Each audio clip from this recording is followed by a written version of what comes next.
Abakurikiye iki kiganiro ndabasuhuje, nitwa Gatebuke. Iki ni cya kiganiro tuganiramo ibitekerezo abanyarwanda batekereza ariko batinya kuvuga.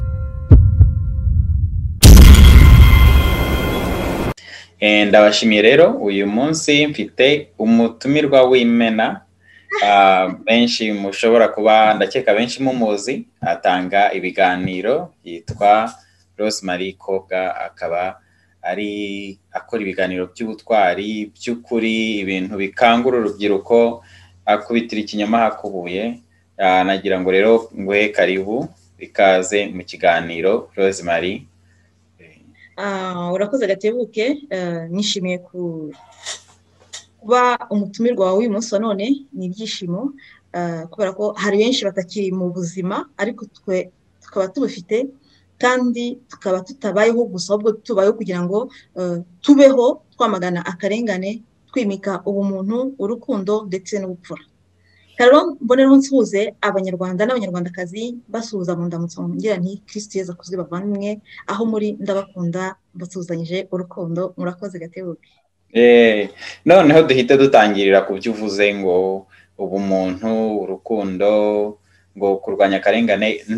Ntabwo umuntu ashobora kugira ubumuntu n'urukundo n'izo karite zose atarwanya akarengane, kuko abanyarwanda benshi bahisemo kutakarwanya, bahisemo kwicecekera, ku buryo mbese umuntu ashobora kuba umuntu ubifite ibyo byose ariko atakarwanya, no?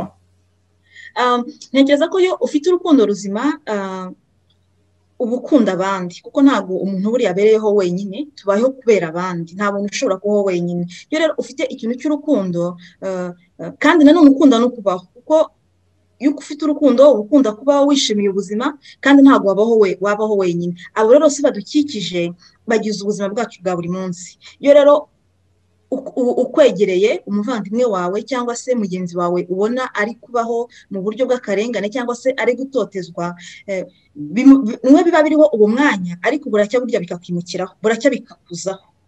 Ntabwo rero waba ufite ikintu cy'umuntu cyangwa se usenga, kuko ngenda umukristo, ibyanyu byose ngerageza kubifatanya n'ukwemera kwanjye, ngo urebere uceceke, kandi koko Yesu Kristo atubwira ngo bana banjye nimukunde bagenzi banyu nk'uko namwe mwikunda.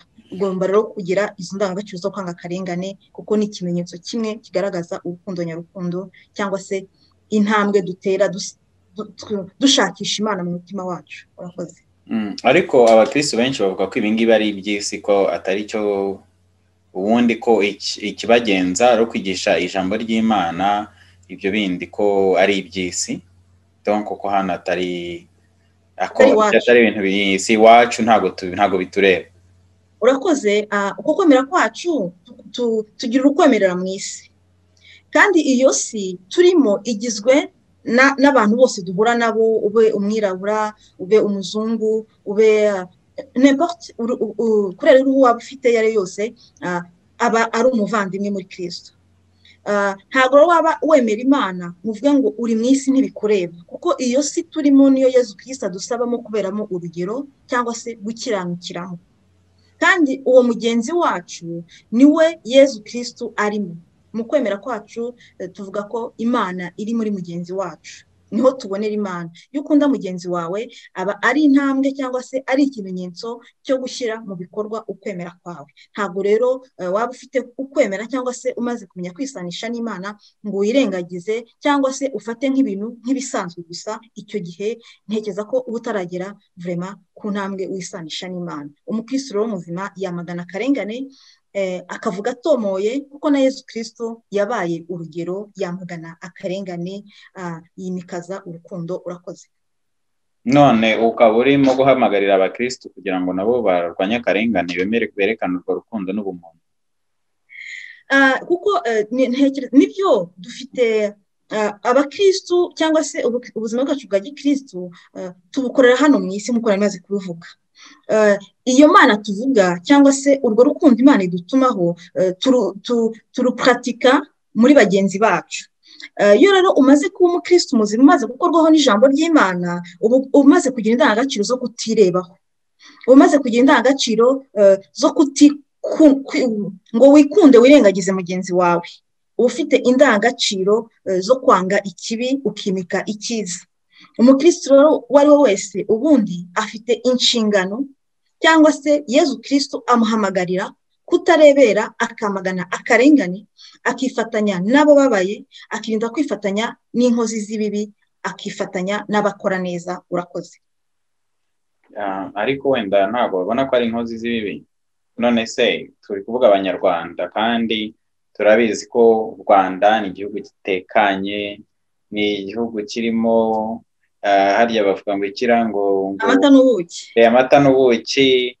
Leta ifata abaturage bose, ni leta nziza cyane. Perezida baramutora hafi 100%, 99%, bakagenda bagaterura harya ni ibiseke bakajya kuvuga bati ahubwo rwose manda yawe yirenze kubera ko uri igitangaza, ibintu nk'ibyo. None se ako karengane uravuga ko abanyarwanda bajya kurwanya akarengane ko mu bindi bihugu, ko mu Rwanda nyine ari 99% ubutegetsi bwemewe bumeze neza, tubushakira ibiseke? Urakoze. Reka mvuge kuri icyo uruhare rw'abakristu mu kurwanya akarengane. Twabonye amateka yaranze u Rwanda, jenoside yakorewe Abatutsi, bajya bakunda kuvuga kiliziya aho yariciye ikarumira, cyangwa se abakristu bamwe bakijandika mu bwicanyi bwakozwe, cyane ko buriya hari ikintu twibagirwa, abakristu baricanye, kuko ntekereza ko abanyarwanda benshi bapfuye muri jenoside yakorewe Abatutsi nabo bari abakristu, bari barabyaranye muri batisimu, barahekanye, barahanye inka. Abakristu rero cyangwa se uruhare rwa kiliziya cyangwa se uruhare rw'insengero muri rusange, hari kiliziya, hari abasilamu, hari abadive n'abandi n'abaprotestant.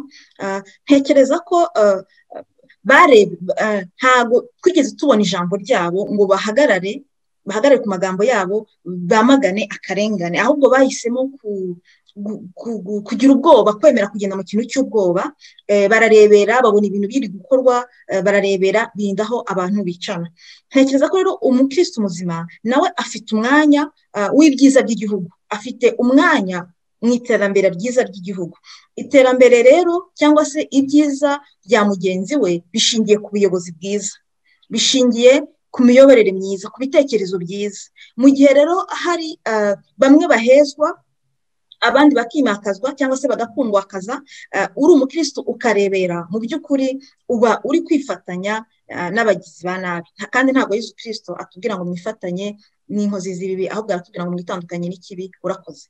Ariko ibyo bintu uri kuvuga nyine ni ibya kera, ibyo byarabaye, amadini yararebereye muri jenoside yose. Abenshi nta kintu bakoze ngo batabare abantu cyangwa ngo banavuge wenda bavuga ati ibyo bintu murekeraho, bakristo mwe gukora ibyo bintu, basilamu, badive, ba Pentecote, ADPR ariyo Pentecote, mbese amadini atandukanye yose hari harimo abantu bagiye, bamwe bicwa, abandi bakora ubwicanyi.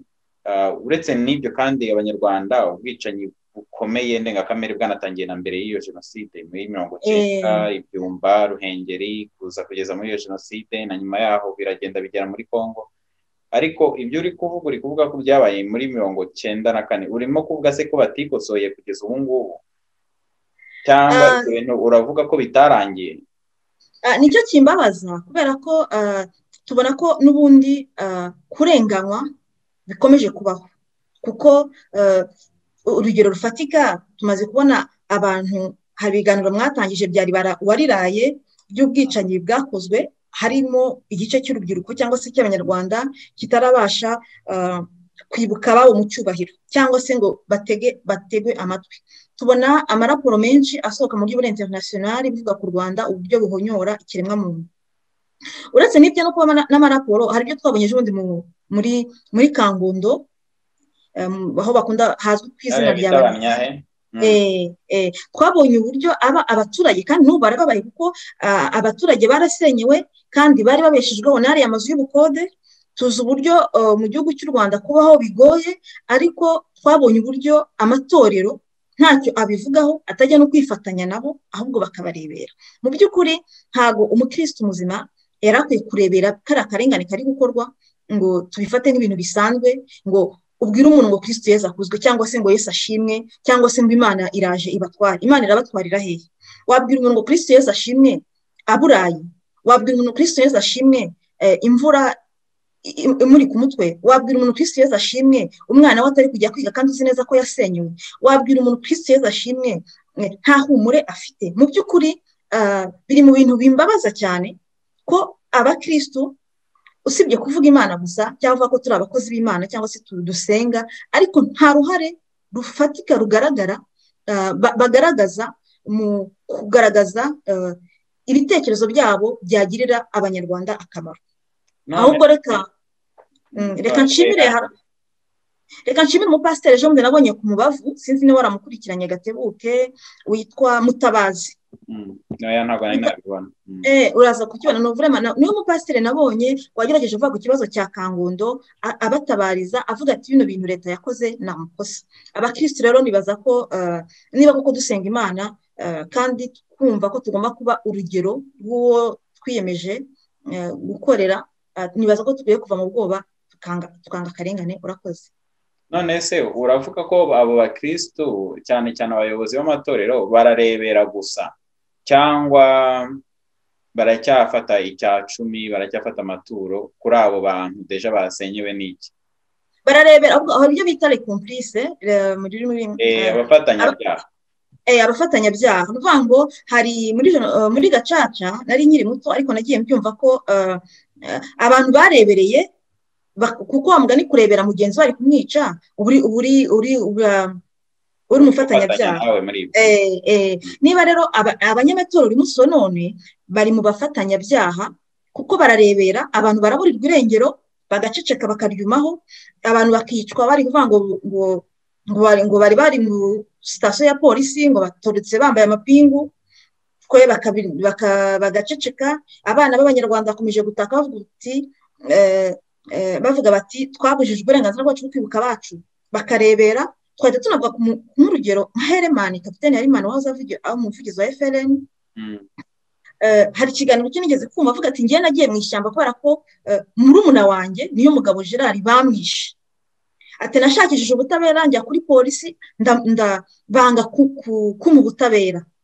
None agira umujinya ajya muri FLN kwifatanya n'imitwe yitwaje intwaro. Ntabwo tuvuga ko dushyigikiye intambara, ariko ushobora guha agaciro cyangwa se ako kababaro k'uwo mwana. Wavuga uti abakristo niba koko bashaka gutanga ubutabera kuri kapiteni Heremani, nibanze batanga ubutabera ku muvandimwe we wamuteye ibyo bikomere bigatuma afata inzira zitari nziza. Nk'icyo kintu umupasiteri kiramureba, wihaye Imana kiramureba, ni akarengane k'ibihekana mugari barafinda. Kandi nibyo buriya iyo umuntu nyine yabuze ubutabera nta yandi mahitamo, nta bundi bushobozi aba afite. Nk'uko bivuze, ubundi nanjye ntabwo ndi umunyamadini, ariko numva ko umuntu wese ufite umutima mwiza, ufite conscience nziza, ufite icyo bita intention mu Cyongereza, donc ufite icyifuzo cyiza, uhereye base ye ari ukwifuza icyiza, yifuza buri wese ubutabera. Mbere y'uko dukomeza ariko cyangwa ngo mubaze ikindi kibazo, nagira ngo wibutse abakurikiye iki kiganiro chaîne yawe ya YouTube kugira ngo nabo bajye kurebayo barebe ibiganiro utanga, kandi banakore subscribe kugira ngo bajye babona ibiganiro utanga byubaka, kuko benshi bashobora kuba batayizi. Urakoze Gatebuke. Channel yanjye yitwa Nyumva Nkumve. Nahinduye noza kubera ko naje gusanga ko buri muntu wese ku isi akenewe kumvwa. Nuvuga ngo aho ikiremwa muntu kiva kikagera, twese mu rwego rwacu nkeneye ko undi anyumva, peu importe aho n'abandi cyangwa se ibyo naba nakoze. Ni ikintu gihumuriza. Nifuza ko abanyarwanda twumvana, ukantega amatwi nkagutega amatwi, kandi ntupfubye amateka yanjye. Channel yanjye rero yitwa Nyumva Nkumve. Ubwo mukaba mwakurikirana ibitekerezo nsangiza, ntabwo bivuga ko ari ryo hame. Icy'ingenzi ni uko buri wese atinyuka akajya asangiza ibitekerezo bye kugira ngo twubake u Rwanda rw'ejo hazaza. Ubwo rero ndizera ko ndibone chaîne yitwa Nyumva Nkumve, mujye kumvaho ibiganiro bya Rosemary, ibiganiro ibiganiro byubaka, ni ibiganiro byiza kandi ni ibiganiro bikangura urubyiruko nk'uko nawe yakangutse akajya ahagaragara akavuga ibitekerezo nk'ibi ngibi barimo kuduha, ibitekerezo abanyarwanda batekereza ariko batinya kuvuga, warabikora. Ibyo rero ndabigushimira. Icyo rero nagiraga ngo dukomeze tuvugaho, wavuze ko akarengane katarangiye, wavuze ko kari kuba kandi ko amadini ari kurebera, n'abanyarwanda benshi bararebera, ariko abanyarwanda benshi bari mu madini n'ubundi. Nanakunze ko wabivuze muri ubwo buryo bw'amadini, kuko burya abanyarwanda bagira ikintu cyo kwishushanya cyane, ukishushanya ukavuga uti ngewe ndi umuntu mwiza, nkora ibintu byiza, ndi umukristo, ndasenga, nkora ibi byose, kandi warangiza nyine wabona hari urugero mu bindi biganiro twaganiriye, wambwiye ngo utangira ikiganiro cyawe, cyangwa reka ahubwo mbikwibarize iki kiganiro, wabitewe n'iki guhitamo gukora ibiganiro ukora, ukavuga ibintu uko bimeze, ukabwira ba Tom Ndahiro kutabuza Karasira kuvuga histoire ye, ukavugira ba Karasira, ukavugira abantu abo ngabo mu babanyahe, ukavugira mbese ugashyira ijwi ryawe ahagaragara, ukavugira ba Mitsindo Viateur. Ubu ngubu umaze turi gukora interview kwa 12 kugiye kurangira, byatangiye mu kwa 11 nibwo bamutwaye, na n'ubu ntago bari bamwerekana. Birababaje. Donc wabihisemo niki cyasumye ubihitamo? Kuko ngiye ubwa mbere mbona ibiganiro byawe watangiye uvuga urukundo, ariko ukuntu wapresentaga ngewe nta nubwo nigeze ntekereza ko wenda wazigera uza hano ngo tuganire, cyangwa se waganiriza nk'umuntu nyine uvuga, kuko abenshi bavuga urukundo akenshi baba barimo kwirengagiza akarengane. Urakoze. Muri kamere yanjye nkunda abantu cyane, nta nubwo nzi uburyo umuntu ashobora kubaho adakunda abandi, kuko ubuzima nk'uko nari maze kubivuga dukeneye abandi kugira ngo tubeho, nta muntu ushobora kubaho wenyine. Nkunda abantu cyane. Ubwo rero urumva imyaka ibishize ari myinshi, ubona ibitambuka kandi umva ko ufite urukundo koko, ukunda abantu, ariko noneho nkagira n'ikintu cyo kwemera cyane. Ndi umuntu wemera cyane kandi ndi umuntu ugerageza gushyira mu bikorwa ukwemera kwanjye. Habona nsanzwe n'inshuti ya Kizito Mihigo, twaraganiraga, yari umuntu ufite abantu benshi bavuganaga, ariko noneho njye namuvugishaga nk'umukristo katolike, ko nkunda igirize yanjye cyane, niho hantu nsabanira n'Imana. Ubwo rero amaze kwitaba Imana, urumva twaravuganaga, njya muri misa ye.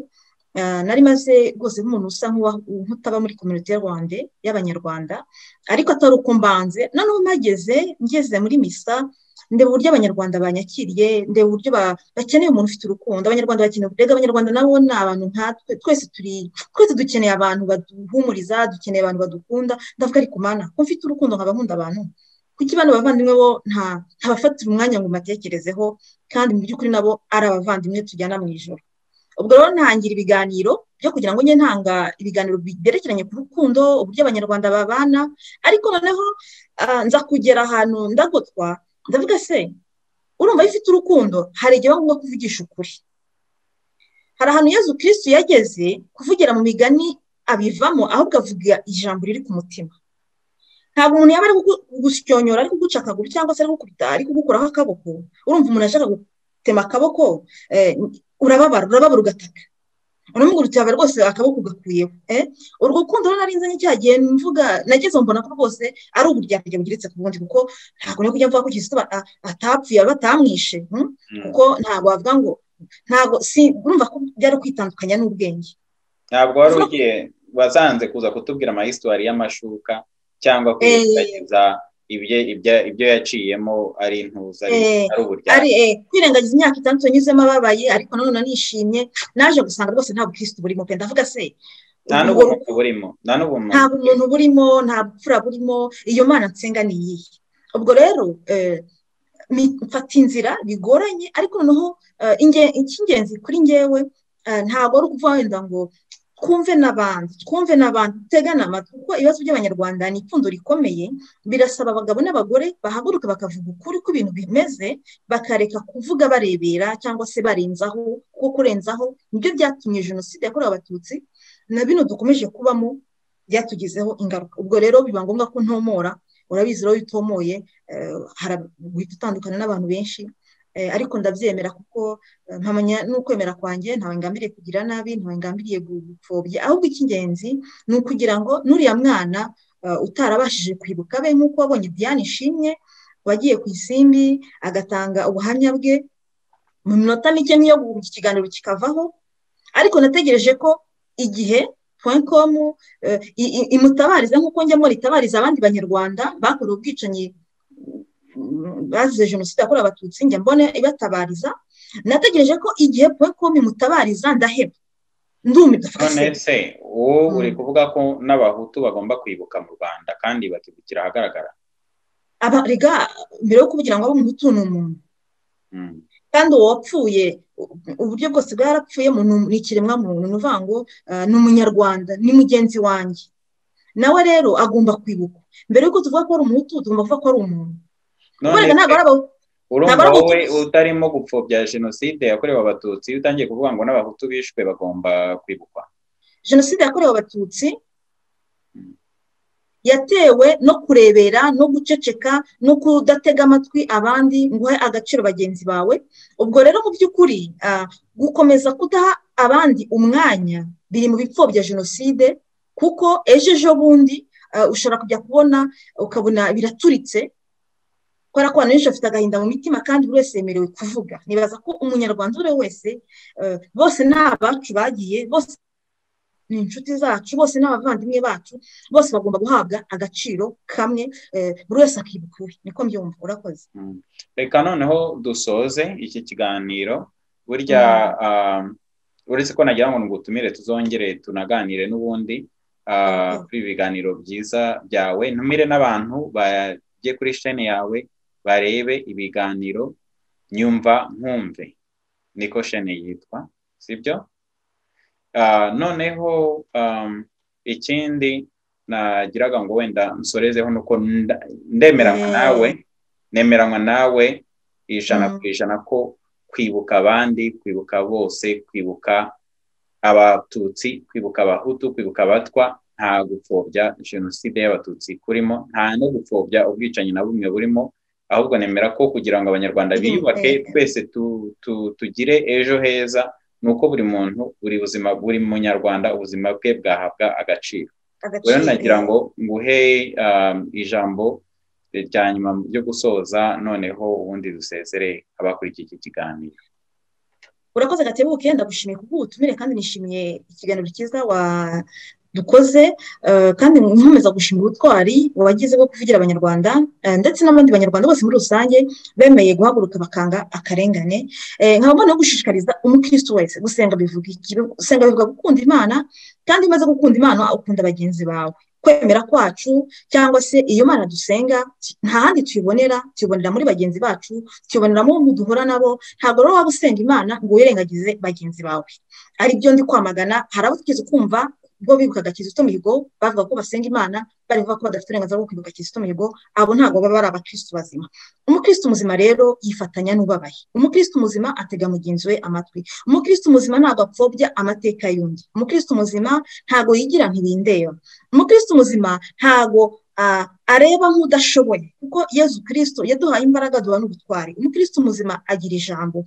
Umukristo muzima ahagarara aho rukomeye. Iyo umaze rero kwakira Yezu Kristo ugira ibikorwa. Kuvuga Imana ntabwo ari amagambo gusa, kuvuga Imana ni ibikorwa. Kuvuga Imana ntabwo ari ugusoma Bibiliya gusa, kuvuga Imana ntabwo ari ukwambara ikanzu ya padiri, kuvuga Imana ntabwo ari ukubiha Imana gusa, kuvuga Imana ntabwo ari ukuba pasiteri. Kuvuga Imana n'ibikorwa byawe.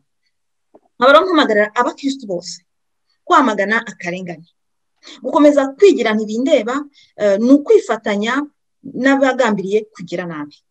Muze rero duhaguruke. Yezu Kristo yaratubwiye ngo mumbere urumuri, mumbere intumwa. Kuba rero urumuri ni ukuba intumwa no kuba urumuri mu bo duhura nabo, mu bababaye, mu barushye, mu bana babuze ababo batarabasha kwibukwa, gusura Karasira wiciwe mu buryo bw'inzitane, ndetse n'abandi bari bo bose. Reka rero ndangiza mbifuriza umwaka mushya muhire. Muze tube urumuri, tube abo Yezu Kristo yifuza ko tubabo, kwanga akarengane, twimuka ikiza mutima yacu. Mwifurije umwaka mwiza Gatebuke n'abandi banyarwanda bose muri rusange. Imana ibandindire. Ndabakunda, umutima wanjye wose urabakunda, kandi nifuza u Rwanda umunyarwanda azibonamo ijambo ibigarasha rikavaho, ijambo inyangarwanda rikarangira, ijambo umwanzi w'igihugu rikarangira. Nifuza u Rwanda nzabasha guhobera buri munyarwanda uwo wese nkumbwira ko mukunda. Ni ukuri ndabakunda, Imana ibandindire. Urakoze. Ndagushimiye cyane. Hari ijambo uvuze nkunze ngo umukristo muzima ahagarara aho rukomeye. Ndabigushimiye. Umuntu ufite ubumuntu ahagarara aho rukomeye kandi agira aho ahagaze, ntabwo yifatanya n'umuntu urimo gukora ikibi. Ubu rero wakoze cyane umwanya waduhaye. Ndagushimiye ibikorwa ukomeje gukora, komora abanyarwanda, kumva abanyarwanda, nyumva nkumve niyo shene ye. Uzagira umwaka mushya muhire. Ndagushimiye rero. Nshimiye n'abakurikiye iki kiganiro. Umwaka mushya muhire. Ubwo abafite ku manywa mwirirwe, abafite nimugoroba muramuke. Rosemary Koka, ndagushimiye cyane. Urakoze, Imana ikurinde.